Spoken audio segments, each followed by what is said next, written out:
Hello மகளே, எல்லோரும் எப்படி இருக்கீங்க? நல்லா இருக்கீங்களா? இங்கே பாருங்கள், நம்ம வந்து நேற்று கடையில் வலை போட்டிருந்தோம், நண்டு வலை. அப்போ பாருங்கள், பக்கத்து ஊருக்காரவங்க இந்த இறால் மடிக்க போகிறவங்க அந்த வலையை வந்து திருடிட்டு வந்துட்டாங்க. ஒரு 2 வலையும் 10,000 மதிப்பு வரும். ஆனால் பாருங்கள், வலையினால எடுக்க முடியல. நானும் இந்த வேகாத வெயிலில் அந்த நம்ம ஊர் பக்கத்து ஊருக்கு வந்து அலைஞ்சேன். அங்கே ஒரு ஃப்ரெண்ட் இருக்கார், அவர் உட்காந்துருக்காரு பாருங்கள். அவரை உட்கார வச்சுட்டு கிட்டத்தட்ட 2 கிலோமீட்டர் தூரத்தில் அந்த ஊருக்கு நடந்து போய் நான் வலையை தேடி பார்த்தேன், வலை கிடைக்கல.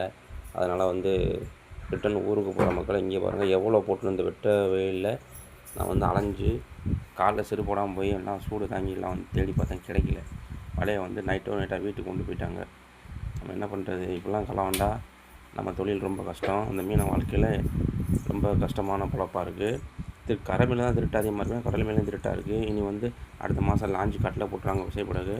அப்போ அந்த ஆளுக்கு அளவுடு இல்லை, நண்டுக்கு மீனுக்கு மட்டும் தான் அளவுடு. அந்த டயத்தில் இந்த வலையை மாதிரி இதே மாதிரி 10 வலை கலவண்டாங்கன்னா அவ்வளோ சேர்ந்துருமில்ல, அதனால் அதை எடுத்தாங்க.